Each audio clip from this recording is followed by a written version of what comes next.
चलिए ध्यान दीजिए। तो लास्ट क्लास में हम लोगों ने केमिकल काइनेटिक्स को कंप्लीट कर लिए थे, बराबर है। तो आज से हम लोग ऑर्गेनिक केमिस्ट्री स्टार्ट करने वाले हैं। क्या स्टार्ट करने वाले हैं? ऑर्गेनिक केमिस्ट्री, ठीक है ना। ऑर्गेनिक केमिस्ट्री में सबसे पहला जो लेसन हम लोग डिस्कस करने वाले हैं वो है हैलोजन डेरिवेटिव्स। क्या है? Halogen derivatives. हैलोजन डेरिवेटिव्स, इसी को halogen derivative of alkane arenes के नाम से पहचाना जाता है, ठीक है। हैलोजन डेरिवेटिव्स,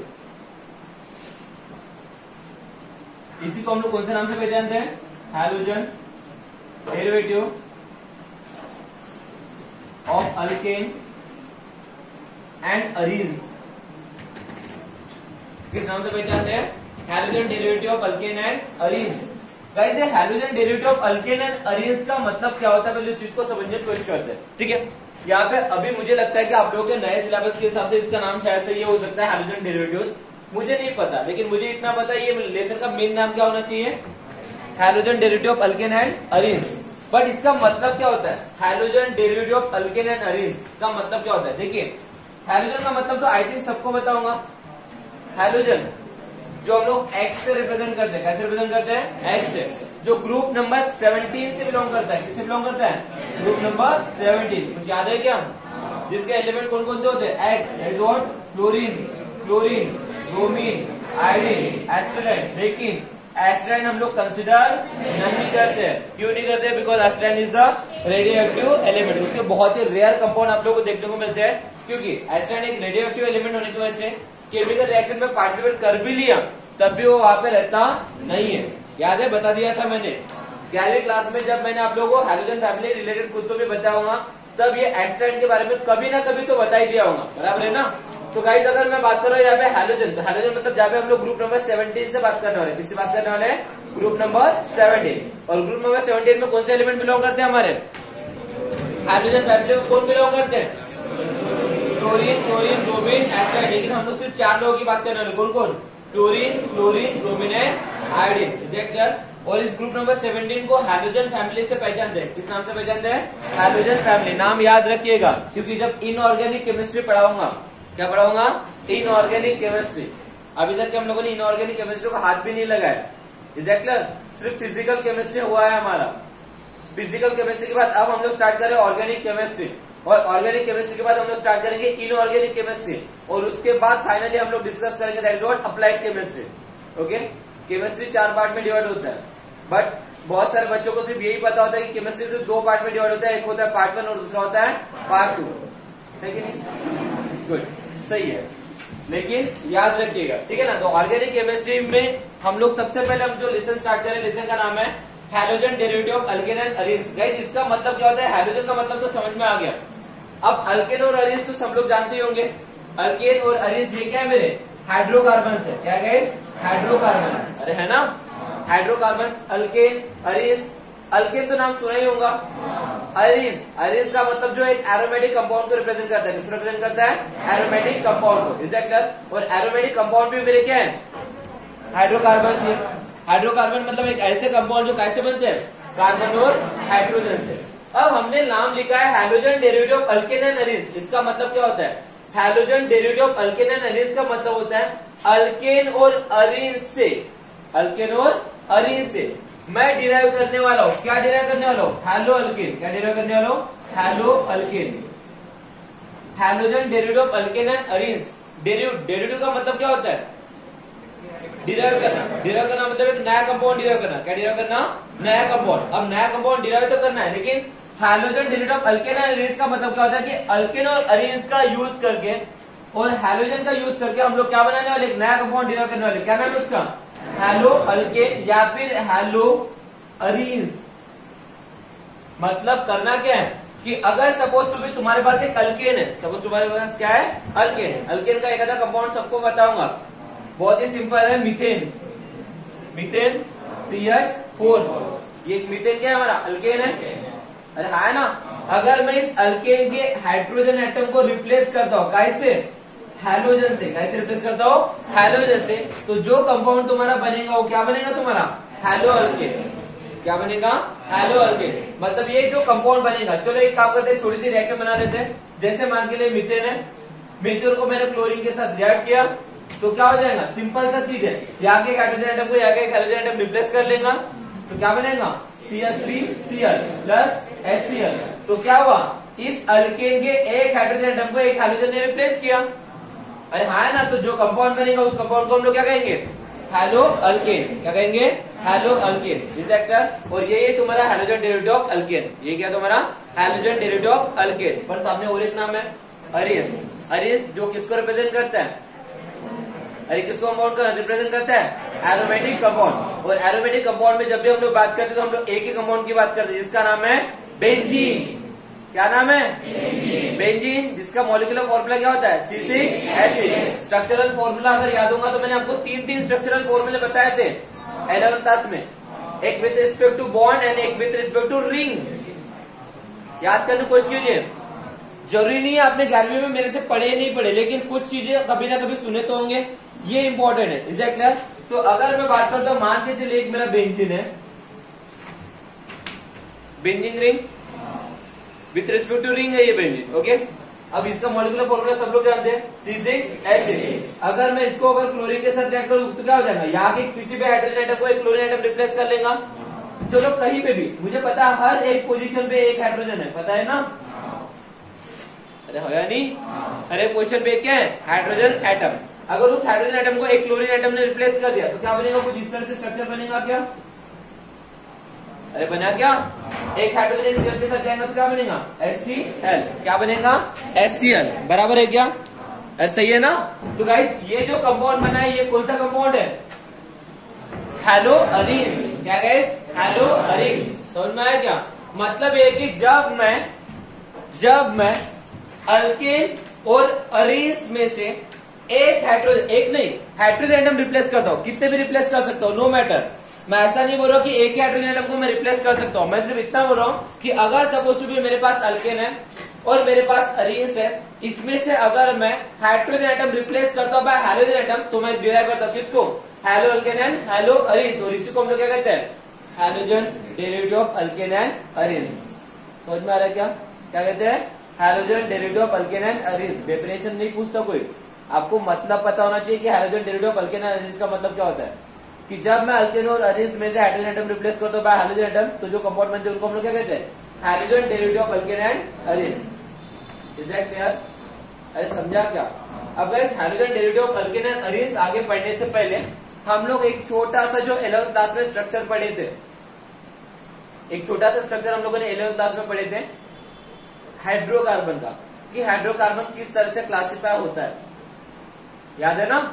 उसके रिलेटेड थोड़ा सा इंट्रोडक्शन देखेंगे और फिर हम लोगों के लेसन को कंटिन्यू करेंगे। इज दैट क्लियर, ये मैं सिर्फ इंट्रोडक्शन दिया हूं, आगे सब पढ़ने को मिलने ही वाला है। Is that clear, this is only introduction about the hydrogen derivative of alkane and arenes. बस आपको समझाना था कि hydrogen derivative of alkane and arenes का मतलब क्या होता है, कुछ नहीं होता, सिंपल होता है। जब अल्केन और अरीस में से मैं हाइड्रोजन एटम रिप्लेस करता हूं बाय हाइड्रोजन एटम तो जो कंपाउंड बनेंगे वो मेरे को दोगे hydrogen derivative of alkane and arenes. उनको हम लोग किस नाम से पहचानते हैं, halo alkane and halo arenes. तो ये क्या था, हैलो अल्केन था, ये क्या था, हैलो अरीस था। समझ में आ रहा है क्या, सिंपल था। बट ये सब लेसन में पढ़ना ही है, बार बार आएगा तो कोई बहुत बड़ी बात नहीं है, बस इतना समझाना था कि उस नाम का मतलब क्या करके। ओके, क्या नाम सबको क्लियर है कि बहुत ज्यादा समझाना पड़ेगा और बहुत सारी रिएक्शंस एंड ऑल, ऐसा कुछ करना पड़ेगा, पक्का। चलो तो स्टार्ट करते, थोड़ा सा सामने बढ़ते हैं। अब जैसे कि हम लोग बात कर रहे थे कि अल्केन और अरीस में से मुझे हाइड्रोजन एटम रिप्लेस करना है, किससे रिप्लेस करना है, अल्केन एंड अरीस में से क्या रिप्लेस करना है, हाइड्रोजन एटम रिप्लेस करना है। क्या रिप्लेस करना है, हाइड्रोजन एटम, किससे, हाइड्रोजन से। तो गाइस हमारा अल्केन और अरीन एक्चुअली क्या है, एक हाइड्रोकार्बन है। अब गाइस हाइड्रोकार्बन है तो एक काम करते हैं, पहले हम लोग हाइड्रोकार्बन का स्ट्रक्चर देख लेते हैं। वैसे पढ़ चुके हैं, कहा 11th क्लास में, जब मैंने अल्केन एंड अल्काइंस ये लेसन पढ़ाया था तब मैंने आप लोगों को स्ट्रक्चर पढ़ाया था, याद है। कि बेसिकली जो हमारा हाइड्रोकार्बन होता है, क्या होता है गाइस, हाइड्रोकार्बन, ये बेसिकली वैसे तो 3 पार्ट में डिवाइड होता है। कितने पार्ट में डिवाइड होता है, 3, aliphatic, alicyclic and aromatic. But हम लोग इसको 2 ही पार्ट में डिवाइड करेंगे क्योंकि जो हमें पढ़ना है उसको हम लोग कंटिन्यू करने वाले हैं। और मैं पहले ही बता चुका हूं कि आपको एलिसाइक्लिक से रिलेटेड कुछ भी पढ़ना नहीं है। Is that clear. तो बेसिकली मैं हाइड्रोकार्बन को बस 2 ही पार्ट में डिवाइड करने वाला हूं, अगर किसी को कोई प्रॉब्लम नहीं होंगी तो, समझा ना। वैसे डिवाइड 3 पार्ट में होता है, लेकिन हम पढ़ने वाले सिर्फ 2। कितने पढ़ने वाले हैं? 2। क्यों, पता है ना? ओके। तो गाइस सबसे पहले अगर आपको याद होगा तो हाइड्रोकार्बन ये हमारा डिवाइड होता है किसमें? एलिफेटिक में। आया ना? जहाँ पे एलिफेटिक हाइड्रोकार्बन अगेन 2 पार्ट में डिवाइड होता है। एक होता है तुम्हारा सैचुरेटेड और एक होता है तुम्हारा अनसैचुरेटेड। याद करने की कोशिश कीजिए। अगर कोई बच्चा नया होगा तो यही पे समझने की कोशिश कीजिए, सिर से बार बार पढ़ाने वाला नहीं हो। Okay, this is last time की जहाँ पे आप लोग अल्केन, अल्केन एंड अल्काइल्स के बारे में कुछ सुनने वाले हो। इसके बाद आपको सुनने को नहीं मिलेगा, इसके बाद ना तो पढ़ाया जाएगा, ठीक है ना? सो एलिफेटिक हाइड्रोकार्बन 2 पार्ट में डिवाइड होते हैं, एक होता है सैचुरेटेड और एक होता है अनसैचुरेटेड। सैचुरेटेड का मतलब जहाँ पे कार्बन कार्बन कंटेनिंग क्या होता है? Single bond. जहाँ पे कार्बन कार्बन कंटेनिंग क्या होता है? Single bond. उसको हम लोग क्या कहते हैं? अल्केन कहते हैं, बराबर है? सॉरी, सैचुरेटेड हाइड्रोकार्बन कहते हैं। और अनसैचुरेटेड का मतलब क्या होता है? जहाँ पे carbon carbon containing double bond होगा या फिर कार्बन कार्बन कंटेनिंग क्या होगा? ट्रिपल बॉन्ड होगा, बराबर है ना? इसको हम लोग कहते हैं अल्कीन, इसको कहते हैं हम लोग अल्काइल, और इसको हम लोग कहते हैं अल्केन। क्या कहते हैं? और इसको मॉलिक्यूलर फॉर्मूला निकालने का जनरल फॉर्मूला हमने देखे थे, क्या था? CnH2n+2। इसका क्या था? CnH2n। इसका क्या था? CnH2n-2। क्या इस चीज को फिर से मुझे बहुत अच्छे से समझाने की जरूरत है या याद आ रहा है कुछ? तो भी याद आ रहा है ना? ओके। और गाइस आपको याद भी होगा ये जो N है ना, ये रिप्रेजेंट करता है number of carbon and number of hydrogen को। किसको रिप्रेजेंट करता है? Number of carbon and number of hydrogen को। कितने नंबर ऑफ कार्बन एटम रहेंगे और कितने नंबर ऑफ हाइड्रोजन एटम रहेंगे, बराबर है ना? एंड जो होता है ये रिस्पेक्टिव होता है। किसके रिस्पेक्टिव होता है? It is respective to the carbon and hydrogen. याद रखिएगा, यहाँ पे एन की वैल्यू क्या हो सकती है? 1, 2, 3, 4 एंड सो ऑन, बराबर है क्या? And n is respective to the carbon and hydrogen. यहाँ पे एन किसके रिस्पेक्टिव होता है? कार्बन एंड हाइड्रोजन, बराबर है ना? याद है क्या? और गाइस यहाँ पे एन की पहली वैल्यू होती है 1। कभी भी ये 0 नहीं होती है, क्योंकि अगर ये 0 हुई तो उसमें कार्बन ही नहीं रहेगा, और कार्बन ही नहीं रहेगा तो क्या वो हाइड्रोकार्बन बनेगा? क्या नहीं। और अल्केन क्या होता है? Alkane is the aliphatic saturated hydrocarbon. ये एलिफेटिक सैचुरेटेड हाइड्रोकार्बन। कुछ याद आया? उसके बाद ये था हमारा कार्बन कार्बन का डबल बॉन्ड, मतलब जिसको हम लोग क्या कहते हैं? अल्कीन। क्या कहते हैं? अल्कीन। कुछ याद है क्या? अल्कीन, अल्कीन जहाँ पे कार्बन कार्बन का क्या होता है? Double bond. कुछ याद आया? जिसमें जनरल फॉर्मूला क्या होता है? CnH2n। और यहाँ पे भी n की वैल्यू क्या हो सकती है? 1, 2, 3 एंड सो ऑन, बराबर है क्या? क्या कभी यहाँ पे n की वैल्यू 1 होती है क्या? अरे होती है क्या? अगर 1 होगा तो 2 कार्बन होंगे क्या? 2 कार्बन ही नहीं होंगे तो क्या हमारा अल्कीन बन पाएगा क्या? तो यहाँ पे n की वैल्यू कहाँ से चालू होती है? 2, 3, 4 एंड सो ऑन। याद कीजिए, सब पढ़ा के हो चुका है। ऐसा कोई भी चीज नहीं है कि यहाँ पे मैंने जो बता रहा हूँ उन्हें पढ़ाया नहीं है करके। ओके, उसके बाद ये अल्काइन। ज्यादा है क्या? अल्काइन जिसमें कार्बन कार्बन बॉन्डिंग क्या होता है? Triple bond. याद है ना? और गाइस याद होगा आपको कि यहाँ पे भी एन की वैल्यू क्या होती है? 2, 3, 4 एंड सो ऑन। यहाँ पे भी कम से कम 2 कार्बन होना चाहिए। तो यहाँ पे एन किसको रिप्रेजेंट कर रहा है? यहाँ पे भी number of carbon atom and hydrogen atom, बराबर है ना? ये बात भूलिएगा मत, ये बहुत इंपॉर्टेंट चीज है कि जब मैं बात करता हूँ एलिफेटिक हाइड्रोकार्बन की, किसकी बात करता हूँ? एलिफेटिक हाइड्रोकार्बन की। बट अब इसको याद रखिएगा, जब मैं बात करता हूँ एलिफेटिक हाइड्रोकार्बन की, जब मैं बात करता हूँ एलिफेटिक हाइड्रोकार्बन की, तो एन की वैल्यू ये होती है 1, 2, 3 एंड सो ऑन, मतलब स्टार्ट होती है 1 से।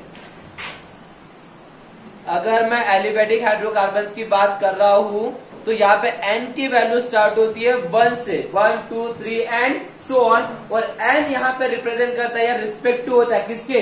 Carbon and hydrogen. इस चीज को भूलिएगा मत, ये बहुत इंपॉर्टेंट चीज बोल रहा हूँ, बाद में बताऊंगा क्यों बोल रहा हूँ, तो समझा? बट इस चीज को याद रखिएगा, अगर कल चल के नीट और जेडब्ल्यू की एग्जाम देना है तो ये बहुत इंपॉर्टेंट कंसेप्ट है। क्या इतना समझा? आगे बढ़े नेक्स्ट। आई थिंक ये पोर्शन तो सबको याद है, उधर बढ़ते हैं। सेकंड पार्ट, हाइड्रोकार्बन का सेकंड पार्ट क्या है? एरोमेटिक हाइड्रोकार्बन से क्या है? Aromatic hydrocarbon. एरोमेटिक हाइड्रोकार्बन में तो बेसिकली हम लोग एक ही एरोमेटिक कंपाउंड की बात करते हैं, जिसको हम लोग कहते हैं बेंजीन। क्या कहते हैं? कुछ याद है क्या? अरे हवा नहीं, किसकी बात करते हैं? बेंजीन। और गाइस बेंजीन इस एरोमेटिक कंपाउंड में, इस एरोमेटिक कंपाउंड को निकालने का जनरल फॉर्मूला होता है, that is what? 4n+2 pi electron. क्या होता है? 4n+2 pi electron. ये फॉर्मूला याद रखिएगा। जितने भी एरोमेटिक कंपाउंड बनाए जाते हैं, एक्सप्लेन कर रहा हूं, ध्यान दीजिए। जितने भी एरोमेटिक कंपाउंड बन रहे हैं, जितने भी एरोमेटिक कंपाउंड होते हैं, ये नया है, इसके पहले पढ़े नहीं हो, याद रखिएगा। ओके, जितने भी एरोमेटिक कंपाउंड बनाए जाते हैं या बनते हैं, वो फॉलो करते हैं किस फॉर्मूले को? 4n+2 पाई इलेक्ट्रॉन, इस जनरल फॉर्मूले को बिलोंग करते हैं। Is that clear? अब यहाँ पे ये n जो है, यहाँ पे ये n की वैल्यू हो सकती है 0, 1, 2, 3, 4 एंड सो ऑन। तो गाइस अगर यहाँ पे n की वैल्यू 0 हो सकती है, तो क्या आपको लगता है यहाँ पे n ये कार्बन और हाइड्रोजन को रिप्रेजेंट करता होगा? मैं क्या बोल रहा हूँ समझने की कोशिश कीजिए, बहुत इंपॉर्टेंट चीज है। इसके पहले कभी सुनी नहीं हो, लेकिन आज सुनिए। अगर कल चल के आपको एंट्रेंस एग्जामिनेशन में स्कोर्स करने, तो ये सब पता होना चाहिए। क्वेश्चन ऐसे ही आते हैं, ऐसी चीजें पूछी जाती है जो बेसिक से रिलेटेड होती है। Is that clear? तो गाइस मैं बोल रहा हूँ कि यहाँ पे मैंने बोला कि जब मैं एरोमेटिक कंपाउंड बोल रहा हूँ, बना रहा हूँ, एरोमेटिक कंपाउंड मतलब सिर्फ मैं बेंजीन की बात नहीं कर रहा हूँ। जितने भी एरोमेटिक कंपाउंड होंगे, जितने भी एरोमेटिक कंपाउंड होंगे, ये एरोमेटिक कंपाउंड किस जनरल फॉर्मूले को फॉलो करते हैं? 4n+2 pi electron. बट मैंने बोला कि यहाँ पे n की वैल्यू मेरी 0 भी हो सकती है, 1 भी हो सकती है, 2 भी हो सकती है, so on. Is that clear? पर ये n अगर 0 भी हो सकता है, 1 भी हो सकता है, तो फिर ये n रिप्रेजेंट किसको करता है? गाइस ये n रिप्रेजेंट करता है नंबर ऑफ इलेक्ट्रॉन्स को। यहाँ पे n किसको रिप्रेजेंट करता है? Number of electron. यहाँ पे n किसको रिप्रेजेंट करता है? कार्बन एंड हाइड्रोजन को। यहाँ पे n किसको रिप्रेजेंट करता है? किसको रिप्रेजेंट करता है? Number of electron. n is respective to the number of electron. किसको रिप्रेजेंट करता है? नंबर ऑफ इलेक्ट्रॉन्स को। और यहाँ पे जो तुम्हारे नंबर ऑफ इलेक्ट्रॉन्स हो सकते हैं, ये नंबर ऑफ इलेक्ट्रॉन n की वैल्यू 2 भी हो सकती है, 4 भी हो सकती है, 6 भी हो सकती है, 10 भी हो सकती है and so on. Is that clear? यहाँ पे n नंबर ऑफ इलेक्ट्रॉन को रिप्रेजेंट करता है, और n की वैल्यू, n मतलब नंबर ऑफ इलेक्ट्रॉन, n मतलब नंबर ऑफ इलेक्ट्रॉन, और यहाँ पे नंबर ऑफ इलेक्ट्रॉन n की वैल्यू कितनी हो सकती है? 2, 4, 6 एंड सो ऑन। जैसे इस स्ट्रक्चर में देखिए, इस स्ट्रक्चर में n की वैल्यू है 6, n की वैल्यू कितनी है? 6, n की वैल्यू कितनी है? 6 इलेक्ट्रॉन ढूंढना है। देखो 2 दिख रहा है क्या? 3, 4, 5, 6। Is that clear? ये कितने इलेक्ट्रॉन वाला एरोमेटिक कंपाउंड है? 6 इलेक्ट्रॉन वाला एरोमेटिक कंपाउंड है। Is that clear? ऐसे ही इसी फॉर्मूले का यूज करके आप लोग के एरोमेटिक कंपाउंड्स बनाए जाते हैं, जो आप लोगों के सिलेबस में तो नहीं है, इवन तो एंट्रेंस एग्जामिनेशन में भी नहीं है, लेकिन फिर भी आपको ये पता होना चाहिए कि एरोमेटिक कंपाउंड किस फॉर्मूले के और बेस्ड होते हैं, और वहां पे n का मतलब क्या होता है। एग्जैक्टली, और n की वैल्यू क्या हो सकती है। और एरोमेटिक कंपाउंड में, बेंजीन में, एरोमेटिक कंपाउंड बहुत सारे, जिसमें सिर्फ हम लोग एक ही पढ़ते हैं हमारे पूरे सिलेबस में, व्हाट? बेंजीन। ये बेंजीन में n की वैल्यू कितनी होती है? और बहुत ही सिंपल है, कितनी होती है? ये 6 इलेक्ट्रॉन वाला एरोमेटिक कंपाउंड है। कितने इलेक्ट्रॉन वाला? 6। Is that clear? क्योंकि अगर मैंने यहाँ पे यही निकाल दिया गाइस, तो ये एरोमेटिक कंपाउंड नहीं है, ये एलिसाइक्लिक कंपाउंड है। याद कीजिए, 11 में पढ़ा चुका हूं। ये एरोमेटिक किसकी वजह से हुआ था? इन इलेक्ट्रॉन्स की वजह से हुआ था। अरे हवा नहीं, ये एरोमेटिक कंपाउंड किसकी वजह से हुआ था? यहाँ पे जो प्रेजेंट रहने वाले इलेक्ट्रॉन है ना, इन्हीं की वजह से हुआ था। अदरवाइज वो कौन सा कंपाउंड था? एलिसाइक्लिक। समझ में आ रहा है क्या? मैं क्या बोला, समझ में आ रहा है क्या? ये बहुत इंपॉर्टेंट चीज है। तो लगा दो यहाँ पे डबल बॉन्ड, 1, 2, 3। इसका स्ट्रक्चर और भी बताया हो, इधर भी शिफ्ट हो सकता है और यहाँ पे रिंग फॉर्म भी हो सकता है। इतना समझा क्या? आई थिंक ये आपको बेसिक हाइड्रोकार्बन का क्लासिफिकेशन सबको समझ में आ चुका है। Is that clear? अब अगर मैं halogen derivative of alkane and arenes की बात करने वाला हूँ, इसका मतलब halogen derivative of alkane and arenes की अगर मैं बात कर रहा हूँ, तो इसका मतलब मैं क्या करने वाला हूँ, ये अल्केन के हाइड्रोजन एटम को और इस एरोमेटिक कंपाउंड के हाइड्रोजन एटम को क्या करने वाला हूँ, मैं रिप्लेस करने वाला हूँ। किससे? हैलोजन से। किससे रिप्लेस करने वाला हूँ? हैलोजन से। Is that clear? But actually ये सिर्फ 12वीं तक के ही लिमिटेड है। एक्चुअली अगर देखा जाए तो हैलोजन डेरिवेटिव्स नाम क्यों मैंने बोला था पहले, halogen derivative of alkane and arenes के जगह मैंने हैलोजन डेरिवेटिव बोला था, वो इसीलिए बोला जाता है क्योंकि क्या आप इस अल्कीन में से हाइड्रोजन एटम को रिप्लेस नहीं कर सकते हो हैलोजन से? अल्कीन के हाइड्रोजन एटम को हैलोजन से रिप्लेस नहीं कर सकता हो क्या? कर सकता हो। क्या अल्काइन के हाइड्रोजन एटम को हैलोजन से रिप्लेस नहीं कर सकता हो क्या? कर सकता हो। तो इसका मतलब ये कौन सा कंपाउंड है? एरोमेटिक हाइड्रोकार्बन से। अरे हाँ ना, और ये कौन से? एरोमेटिक। तो गाइस एक्चुअली हैलोजन डेरिवेटिव का मतलब क्या होता है?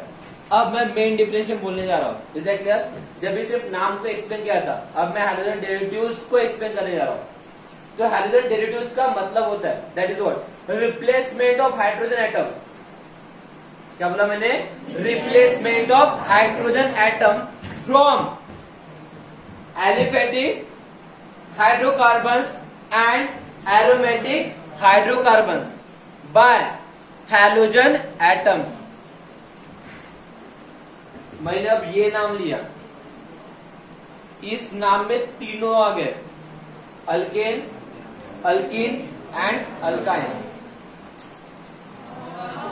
हैलोजन डेरिवेटिव का मतलब क्या होता है कि हैलोजन से बनने वाला कंपाउंड। किससे बनने वाला कंपाउंड? हैलोजन से बनने वाला कंपाउंड। अब हैलोजन से बनने वाला compound halogen derivative of alkane भी होता है, हैलोजन डेरिवेटिव ऑफ अरीन्स भी होता है। ये हमारे अरीन्स है। एग्जैक्टली दोनों होते हैं। अरे हवा नहीं, पर क्या मैं अल्कीन नहीं बोल सकता? हैलो अल्कीन नहीं पढ़ सकता? अरे पढ़ते हैं हम, बहुत सारे कंपाउंड यूज करेंगे जब केमिकल रिएक्शन बनाना होगा, समझ में आया? सब पढ़ेंगे, लेकिन हम लोग फिर भी नाम क्या बोलते हैं? Halogen derivative of alkane and Areen. Halogen से बनने वाला अल्केन और हैलोजन से बनने वाला अरीन। पर एक्चुअली सिर्फ अल्केन ही नहीं पढ़ते, हम अल्कीन भी पढ़ते, हम अल्काइन भी पढ़ते। समझ में आ रहा क्या? इसी वजह से डेफिनेशन ही बदल देता हूं मैं। क्या बोल देता हूं? क्या करते हैं? हाइड्रोजन को रिप्लेस करते हैं। किससे? हैलोजन से। अरे हाँ ना, अब हाइड्रोजन किसका रिप्लेस कर रहे हो? एक तो तुम्हारा एरोमेटिक कंपाउंड रहेगा या फिर एलिफेटिक हाइड्रोकार्बन रहेगा। इसी वजह से डेफिनेशन क्या बनेगी? The replacement of hydrogen atom from aliphatic hydrocarbon and aromatic hydrocarbon bye halogen. समझ में आया क्या? कोई दिक्कत? क्या लिख के देना पड़ेगा डेफिनेशन? या समझ गया? मैं हैलोजन डेरिवेटिव का मतलब समझा। अब सिर्फ अल्केन की बात नहीं कर रहा हूं मैं सिर्फ, या फिर अल्कीन की बात नहीं कर रहा हूं, या फिर अल्काइन की बात नहीं कर रहा हूं, या फिर सिर्फ बेंजीन की बात नहीं कर रहा हूं। मैं इस सारे स्ट्रक्चर की बात कर रहा था। समझा क्या? वो बात अलग है कि हम इतना सारा पढ़ने वाले नहीं है, लेकिन पता होना चाहिए कि कल्चर के आप लोग बीएससी एमएससी तो करने वाले हो कुछ लोग। अरे हाँ है ना, तो जब करोगे तो आप लोग को ऑलरेडी पता होना चाहिए हैलोजन डेरिवेटिव का मतलब क्या होता है करके। Is that clear? समझा क्या? डेफिनेशन में कभी मत बोलना the replacement of hydrogen atom of alkane और arene is called as halogen derivative. समझ में आया ना? हम सिर्फ अल्केन की बात नहीं करते, या फिर सिर्फ बेंजीन की बात नहीं करते, या फिर हम लोग सबकी बात करते हैं। Is that clear? और सबकी बात करते तो नाम क्या आएगा? और क्या आएगा? क्या इतना समझा? और ये 11वीं क्लास में बेसिक पढ़ा दिया था। Is that clear? कोई दिक्कत है? अब हम लोग हमारे लेसन को कंटिन्यू करने वाले हैं। अगर यहाँ पे कोई दिक्कत नहीं होंगी तो, और मैंने आपके ऊपर वाला जो नाम था लेसन का वो मैंने एक्सप्लेन कर दिया कि हम लोग क्या करने वाले हैं? रिप्लेस करने वाले। किसको रिप्लेस करने वाले? हाइड्रोजन। किससे रिप्लेस करने वाले? हाइड्रोजन से। किस में से करने वाले? एक तो एलिमेंटिक या फिर एक तो एरोमेटिक। क्या डेफिनेशन लिखना जरूरी है या फिर चीज समझना जरूरी है? समझ में आया क्या? अरे हाँ है ना? आगे बढ़ सकते हैं? चलिए तो आगे बढ़ते हैं। Halogen derivative of alkane and arenes. Halogen derivative of alkane and arenes. तो guys halogen derivative of alkane and arenes का मतलब क्या होता है मैंने समझाया। That is what replacement of hydrogen atom of alkane और अरीन बाय हैलोजन एटम। उन्हीं को हम लोग क्या कहते हैं? Halogen derivative of alkane and Areen. बराबर है ना? तो हम सबसे पहले पढ़ने वाले classification of hello alkane. Halogen derivative of alkane नाम बताया था थोड़ी देर पहले, hello alkane and hello Areen. क्या पढ़ने वाले हैं? Classification of hello alkane and hello arenes. Guys जब मैं बात करता हूं classification of hello alkane and hello arenes की, तो सबसे पहला जो हम लोग क्लासिफिकेशन करते हैं, ये करते हैं on the basis of halogen attached. किसके बेसिस के ऊपर करते हैं? On the basis of halogen attached. कितने नंबर ऑफ हैलोजन अटैच्ड है, कितने नंबर ऑफ हैलोजन अटैच है, इसके बेसिस के ऊपर हम लोग सबसे पहले hello alkane and hello arenes को क्या करने वाले हैं? क्लासीफाई करने वाले। क्या करने वाले हैं? क्लासीफाई। अब मुझे बताओ कितने हैलोजन अटैच हो सकते हैं? क्या एक हैलोजन अटैच हो सकता है? आया ना? हाँ या नहीं? क्या दो हैलोजन अटैच हो सकते हैं? कार्बन की वैलेंसी याद है ना? याद है ना? तो एक को रिप्लेस नहीं कर सकता क्या? दो को रिप्लेस नहीं कर सकता क्या? अब रिप्लेस करूंगा हाइड्रोजन को, किससे करने वाला हूं? हाइड्रोजन से ही करने वाला हूं। समझ में आ रहा है क्या? तो कितने हाइड्रोजन अटैच्ड है, कितने हाइड्रोजन अटैच है, उसके बेसिस के ऊपर क्या करने वाले हैं हम लोग? हैलो अल्केन और हैलो अरीन्स को क्या करने वाले हैं? क्लासिफाई करने वाले। समझ में आया क्या? अरे हवा नहीं? तो सबसे पहला है मोनो हैलो अल्केन। क्या है? Mono halo alkane. क्या लिख के देना पड़ेगा मोनो हैलो अल्केन का मतलब क्या होगा? नहीं बोलिए, लिख के देना पड़ेगा। अरे वाह, मंदाजा कहती है कि लिख के देना पड़ेगा। चलो मैं आपको लिख के देता हूँ, पक्का? अच्छा, मोनो का मतलब एक, हैलो का मतलब हाइड्रोजन और अल्केन का मतलब तो समझ गया होगा कि मतलब जब अल्केन के एक हाइड्रोजन एटम को एक हाइड्रोजन एटम रिप्लेस करेगा तो जो कंपाउंड बनेगा उसको हम लोग क्या कहेंगे? मोनो हैलो अल्केन कहेंगे। क्या इसको लिख के देना पड़ेगा? When one hydrogen atom of alkane is replaced by one hydrogen atom, then it gives mono halo alkane, then it forms mono halo alkane, then it is called mono halo alkane. जो बोलना बोलो। नहीं समझा क्या? नहीं समझा? अरे समझा कि नहीं समझा? कितने हाइड्रोजन अटैच्ड है, कितने हाइड्रोजन अटैच्ड है, उसके बेसिस के ऊपर क्लासिफाई करें। तो पहला कौन सा है? Mono halo alkane. पहला कौन सा है? Mono halo alkane. जैसे ये अल्केन का पहला कंपाउंड है CH4। अगर इसके एक हाइड्रोजन एटम को मैं एक हाइड्रोजन एटम से रिप्लेस करता हूँ तो क्या हो जाएगा? Cl3-Cl। तो मुझे बताइए मोनो हैलो अल्केन है या फिर डाई हैलो अल्केन है या फिर ट्राई हैलो अल्केन है या फिर टेट्रा हैलो अल्केन है या फिर पॉली हैलो अल्केन है? बोलो ना यार। मोनो हैलो अल्केन है। अल्केन के एक हाइड्रोजन एटम को सिर्फ एक हाइड्रोजन एटम से रिप्लेस करूंगा तो जो कंपाउंड बनेगा कौन सा हैलो अल्केन बनेगा? मोनो हैलो अल्केन बनेगा। क्या बनेगा? Mono halo alkane. तो एक तुम्हारा क्या है? मोनो हैलो अल्केन कंपाउंड है। Is that clear? अरे समझा क्या? और हाँ, ये जो हाइड्रोजन अटैच्ड है, ये जो हाइड्रोजन अटैच है, ये इस हाइड्रोजन को अटैच नहीं है, ये इस कार्बन को अटैच है। भूलिएगा मत, लिखते टाइम में भले हम लोग ऐसे लिखते हैं, आप इस चीज को ऐसा भी लिख सकते हो H3C-Cl। Is that clear? हम इस तरह से भी इसको लिख सकते हैं। ध्यान में रखिएगा, ये Cl इस कार्बन को अटैच है। कार्बन की वैलेंसी खाली होती है और कार्बन की वैलेंसी फिलअप की जाती है। समझ में आया? हाइड्रोजन के साथ कुछ नहीं होता, बस हाइड्रोजन को निकाल के फेंक दिया जाता है और कुछ भी नहीं होता है। कितना समझा क्या? तो this is what? Mono halo alkane. Second, अगर मैं मोनो हैलो अल्केन बोल रहा हूं तो फिर मेरा क्या हो सकता है? मोनो हैलो अरीन्स भी तो हो सकता है। क्या बोला? समझा क्या? On the basis of halogen attach. लेकिन किसका क्लासिफिकेशन कर रहे हैं? हैलो अल्केन और हैलो अरीन्स, दोनों का कर रहे हैं ना? अरे कर रहे कि नहीं कर रहे? इसी वजह से ये हैलो अल्केन हो गया तो हैलो अरीन्स भी तो होना चाहिए। अब ये भी मोनो है तो वो भी मोनो ही होगा, क्योंकि हम लोग on the basis of halogen attach की बात कर रहे हैं। अब पहली बार कितना अटैच करेंगे? एक ही अटैच करेंगे, एक साथ दो तो अटैच नहीं कर रहा हूं। अरे हाँ है ना? तो चलो, मोनो हैलो अरीन्स का नाम समझ में आया होगा। मोनो का मतलब एक, हैलो का मतलब हैलोजन और अरीन्स का मतलब एरोमेटिक कंपाउंड। एरोमेटिक कंपाउंड को अरीन कहते हैं। इतना समझा? तो क्या होगा? अरीन। कौन से अरीन को पहचानते तुम लोग?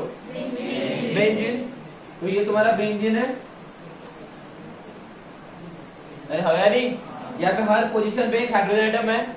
अब एक हाइड्रोजन एटम को अगर मैं रिप्लेस करता हूँ, एक हाइड्रोजन एटम को अगर मैं रिप्लेस करता हूँ किससे? हाइड्रोजन से। किससे रिप्लेस करता हूँ? हाइड्रोजन से। तो ये जो कंपाउंड बना है, इस कंपाउंड को हम लोग क्या कहेंगे? Mono hello Areen. क्या कहेंगे? Mono hello Areen. क्या इतना समझा क्या? Mono hello Areen. कोई दिक्कत है याद रख के? अरे हाया ना, ये जो कंपाउंड बनता है जिसको हम लोग हैलो अल्केन कहते हैं, क्या कहते हैं? Halo alkane. Mono halo alkane को रिप्रेजेंट किया जाता है R-X से। किससे रिप्रेजेंट किया जाता है? R-X से। मोनो हैलो अल्केन को रिप्रेजेंट किया जाता है R-X से। कैसे रिप्रेजेंट किया जाता है? R-X से। R alkyl group. ग्यारहवीं में पढ़ाया हो बेटा। R alkyl group, X halogen group. समझ में आया ना?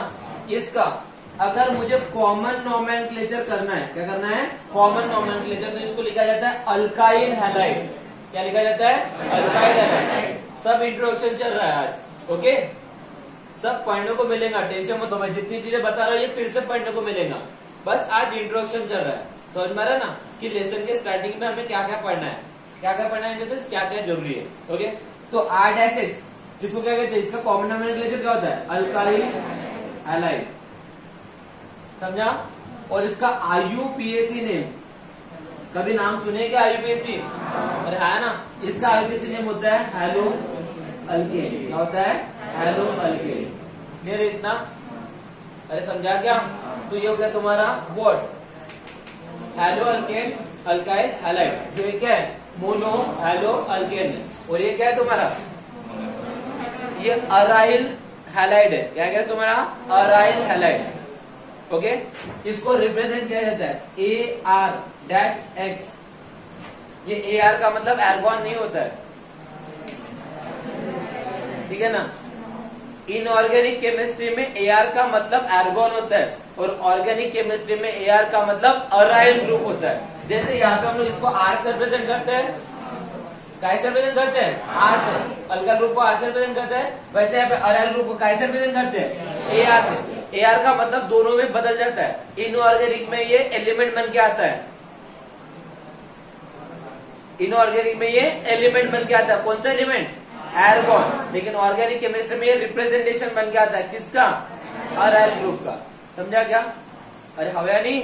और इसका कॉमन नेम क्या होता है? अभी तो बता, अराइल हैलाइड। और इसका IUPAC नेम ऊपर में लिखा ही है, हैलो अरीन्स। Hello arenes. समझा क्या? तो ये था हमारा, जब मेरा हाइड्रोजन अटैच होता है कितना? एक। तब क्यों दो अटैच नहीं हो सकते क्या? अरे हो सकते हैं ना। तो आगे बढ़ेंगे, इस क्लासिफिकेशन को आगे बढ़ाएंगे। नेक्स्ट है हमारा di halo alkane and di halo arene. Okay, इसको नोट डाउन करना होगा तो नोट डाउन करो। नेक्स्ट है हमारा, अभी हो गया हमारा जब एक हाइड्रोजन एटम अटैच होता है। अब बात करेंगे जब हमारे दो हाइड्रोजन एटम अटैच होते हैं, ठीक है ना? दो अगर हाइड्रोजन एटम अटैच होंगे तो क्या होगा? Di halo alkane. सही है। और क्या होगा यहाँ पे? Di halo arene. सही है, आया ना? अब गाइस बात कर रहा हूं मैं डाई हैलो अल्केन, तो दो हाइड्रोजन एटम अटैच होना चाहिए। गाइस दो हाइड्रोजन एटम मेरे अटैच होने के दो कंडीशन होते हैं। एक हो सकता हो एक ही कार्बन के एटम के ऊपर दोनों के दोनों अटैच होंगे, या फिर हो सकता है वो दोनों के दोनों हाइड्रोजन एटम दो एडजेसेंट कार्बन के एटम के ऊपर अटैच होंगे। किसके ऊपर? एडजेसेंट कार्बन एटम के ऊपर। जैसे अगर मैं यहाँ पे कंपाउंड बनाता हूँ, ध्यान दीजिए, CH2-H-H, इस कंडीशन में इस कार्बन के ऊपर, अकेले कार्बन एटम के ऊपर दो हाइड्रोजन एटम अटैच है। क्यों? ये भी तो पॉसिबिलिटी है कि ये कार्बन और ये कार्बन, इसके ऊपर भी एक हाइड्रोजन एटम अटैच होगा और इसके ऊपर एक हाइड्रोजन एटम अटैच होगा। क्यों नहीं हो सकता क्या? अरे हो सकता है कि नहीं हो सकता? तो ये दोनों के दोनों कंपाउंड किसके हैं? Die halo alkane. बट अगर एक ही कार्बन एटम के ऊपर अगर दो हाइड्रोजन एटम अटैच होंगे तो इसको हम लोग कहते हैं जेम। क्या कहते हैं? जेम। जेम का मतलब होता है जेमिनल, जेमिनल डाई हैलाइड, क्या कहते हैं इसको, जेमिनल डाई हैलाइड। इसके लिए स्पेशल नेमिंग होती है, इसके लिए क्या होती है, स्पेशल नेमिंग। क्या कहा, समझा क्या मैंने? अरे हाँ है ना। कब कहते हैं बेटा जेमिनल? जब एक ही कार्बन एटम के ऊपर क्या होंगे, दो हाइड्रोजन एटम अटैच होंगे। Is that clear? वहीं पे अगर दो हाइड्रोजन एटम दो एडजेसेंट कार्बन एटम के ऊपर अगर अटैच होंगे तो इसको कहते हैं बिसिनल। क्या कहते हैं? बिसिनल डाई हैलाइड। क्या कहते हैं इसको? बिसिनल डाई हैलाइड। ये नाम याद रखिएगा। जेमिनल का मतलब क्या होता है, बिसिनल का मतलब क्या होता है। ये दोनों के दोनों डाई हैलाइड ही है, डाई हैलो अल्केन ही है दोनों के दोनों, बट ये है जेमिनल, एक है बिसिनल। क्या बोला, समझा क्या? सिर्फ डाई हैलो अल्केन की केस में ही स्पेशल नेमिंग होती है, डाई हैलो अल्केन की केस में ही स्पेशल नेमिंग होती है। Is that clear? उसके बाद इधर दो हाइड्रोजन एटम, तो इधर भी अटैच कर दो, दो हाइड्रोजन एटम को अटैच कर दो, रिप्लेस कर सकते हैं, दो हाइड्रोजन एटम को रिप्लेस कर दो, एक दो, तो ये क्या बन गया तुम्हारा, डाई हैलो अरीन। क्या हो गया तुम्हारा, di halo arene. Is that clear? Di halo arene, di halo alkane समझ में आया क्या? भाई रिप्लेसमेंट हम क्लासिफिकेशन पढ़ रहे, कितने हाइड्रोजन अटैच है, एक तो मोनो, दो तो डाई, तीन तो ट्राई। समझा क्या? तो इसके बाद नेक्स्ट कौन है मेरा, बोले जिससे try hello, try hello alkane, और नेक्स्ट इधर कौन है, ट्राई हैलो अरीन। सही है? ट्राई हैलो अल्केन में कितने हाइड्रोजन एटम बचे होंगे, तीन। और इसके लिए कोई रूल नहीं है कि एक के ऊपर अटैच हो या फिर तीन अलग लोग के ऊपर अटैच हो, या फिर एक के ऊपर दो और एक के ऊपर एक। पॉसिबिलिटी यहाँ पे कितनी भी हो सकती है, एक के ऊपर तीन में अटैच हो सकते हैं। अरे हो सकते हैं ना, कार्बन के बाद चार हाइड्रोजन होते हैं, है ना। तो अगर मान के लिए एक ही कार्बन एटम के ऊपर तीनों लोग अटैच है तो भी कोई फर्क नहीं, दो कार्बन एटम के ऊपर एक के ऊपर दो और एक के ऊपर एक, तब भी कोई प्रॉब्लम नहीं, और तीन कार्बन एटम के ऊपर अगर तीन हाइड्रोजन अटैच है तब भी कोई प्रॉब्लम नहीं। उसको एक ही नाम से पहचानते, क्या, ट्राई हैलो अल्केन। क्या नाम से पहचानते हैं? समझा क्या? उसके लिए कोई स्पेशल नेमिंग नहीं होती। जैसे CHCl3, ये ट्राई हैलो अल्केन है, एक ही कार्बन एटम के ऊपर तीनों अटैच है। ये भी पॉसिबिलिटी हो सकती है, एक दो तीन, X X X हो सकती है ना। अरे हवा नहीं, ये भी हमारा ट्राई हैलो अल्केन है। समझा क्या? हैलोजेंस तो समझ ही जाएगा, ट्राई हैलोजेंस क्या होगा, तीन लोगों को रिप्लेस कर दो, X X X, कोई फर्क पड़ेगा क्या? आपको इंपॉर्टेंट था ये जो याद रखना था। Is that clear? ये मैटर कर रहा था, कोई दिक्कत है याद रखे? तो आज हम लोगों ने hello alkane and hello arenes का पहला क्लासिफिकेशन देखे, जो किसके ऊपर बेस्ड था, based on hydrogen attach, hydrogen कितने अटैच है उसके ऊपर बेस्ड था। Is that clear? तो ये याद रखिएगा। कल हम लोग इसका सेकंड क्लासिफिकेशन स्टार्ट करेंगे, और उसके बाद कल ही हम लोग नोमेनक्लेचर भी पढ़ेंगे। और नोमेनक्लेचर का मतलब आप जानते हो, नोमेनक्लेचर नहीं आया तो कुछ भी नहीं है। समझा? चलो, थैंक यू सो मच।